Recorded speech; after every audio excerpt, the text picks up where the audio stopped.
Good day, everyone.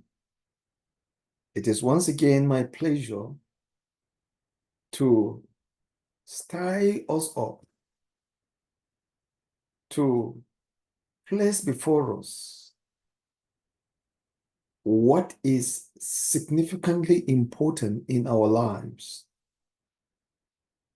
Yes, our lives, every day, depict the very nature we are, whether we live falsely or we live truthfully. And what determines false is actually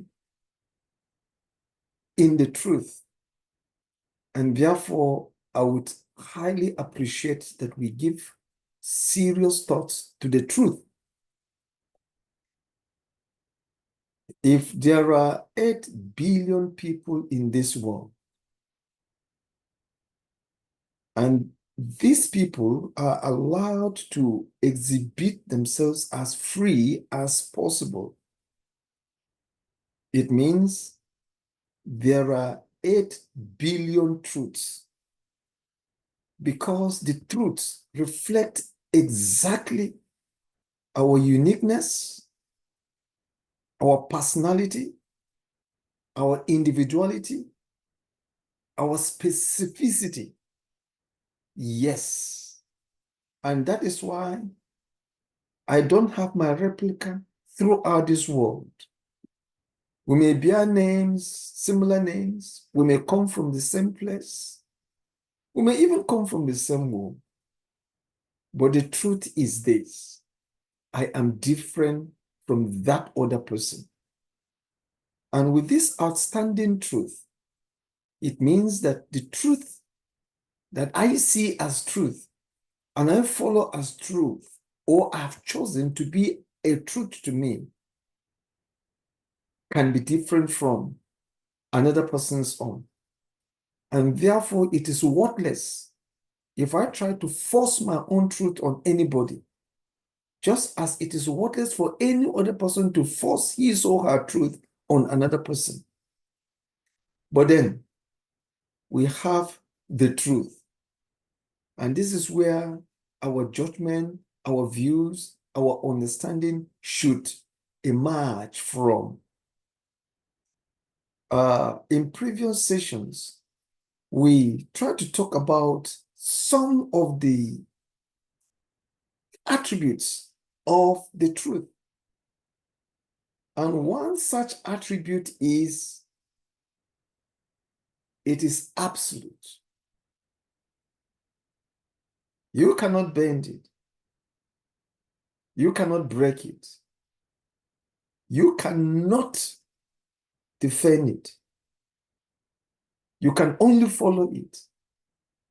You can only listen to what it is telling you.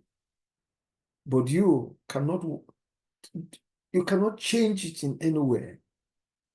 And it is not what you say about its absoluteness that changes it.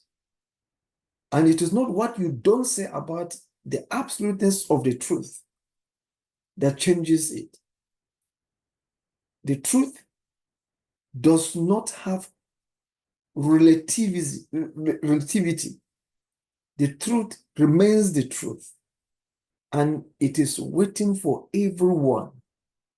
In fact, in some places of the old book, there is a statement like, "Come unto me, all ye that labor and are heavy laden, and I will give you rest." This means this truth is where we get rest. It is in this truth, when we've discovered the truth, that we get rest. Our truths keep us busy 24 hours, 7 days a week. Even when we appear to be resting, the heart is restless, because that is the nature of our truths. We try to cover it, we try to present it, we try to defend it, we try to even war against it. And sometimes we even try to hide it so that others will not know. However, the truth sees all of this. Another important feature of the truth is that it is veridical. What I mean is that it is definite,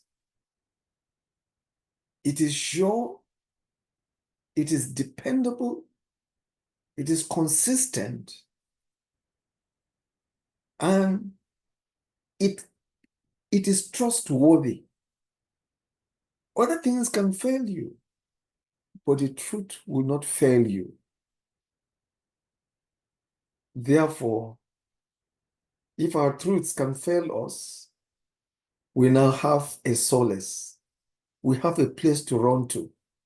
And then we can share this. We can talk about this. We can be blessed. So I want to encourage us in that limelight as well. Well, I just have a few things here to share with us. And I hope you will see my slide properly. And then it will be great. This is it.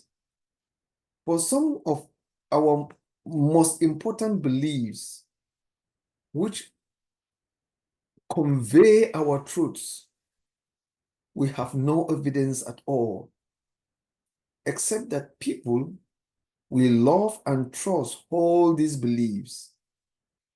Considering how little we know, the confidence we have in our beliefs is preposterous. However, it can also be essential. And when does it become essential? When we hook it to the truth. Then we are not only defined, we can now know where we have come from, why we are here on earth, and where we will be going.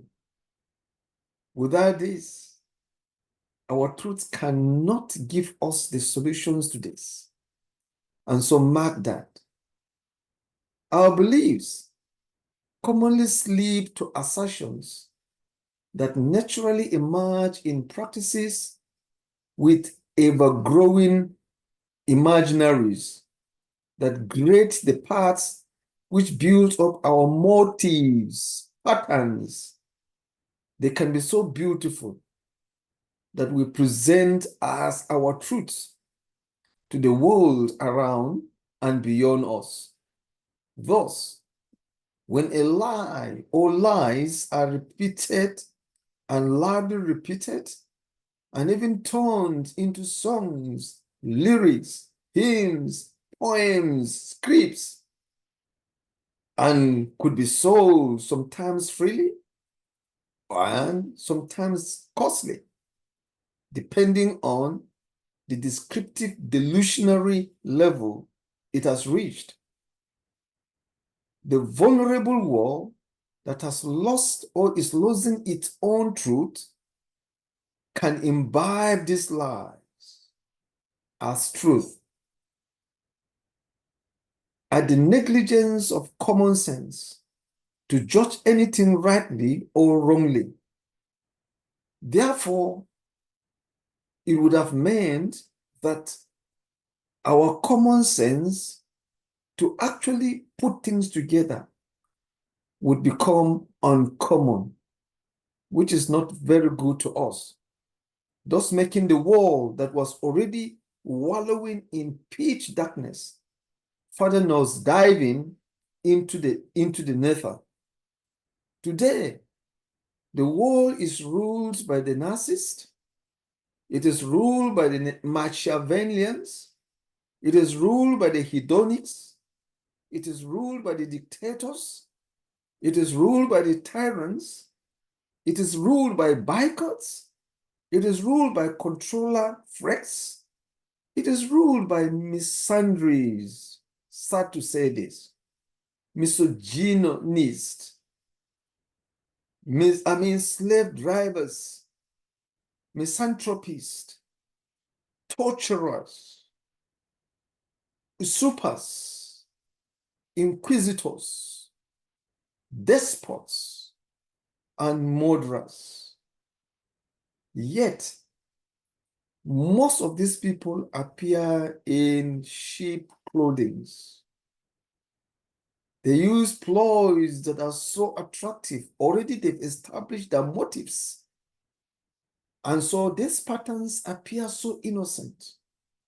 But beneath it lies the death of humanity, the sufferings of humanity, the tortures of humanity. And it is no wonder that in some countries, persecutions exist, enslavement exists, and we cannot deny it. It is there with us. So we need to think about this. There's no belief system that has emanated from man that does not operate at a certain level of preposterousness. And it is true, which can only be cleared when we allow the truth to be an essential part of our truth. Or let's just imagine this. How can a belief system rejoice when people are massacred, when people are murdered, when people go into war, whether cold war or hot war, when it applies schemes and other deceptive means to promote its nature, when we can see people killing themselves in the process of killing other people simply because they want to make a point. And of course, as a process of propagating the belief system. How does this make sense to us? No, it shouldn't. But that is how we're seeing every day. That is what that's what keeps us. And in most cases, no one seems to see it as important. This ought not to be so. Anytime the truth in us does not play the humaneness, it means that we have betrayed the truth. And in fact, is an evidence that the truth is not in us.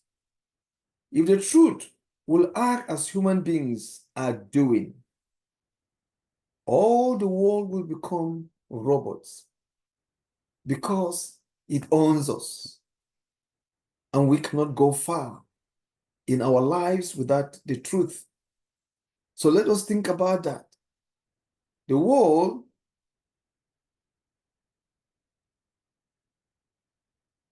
and its inhabitants would have lost their wills, and what will happen will become like utterly destroyed.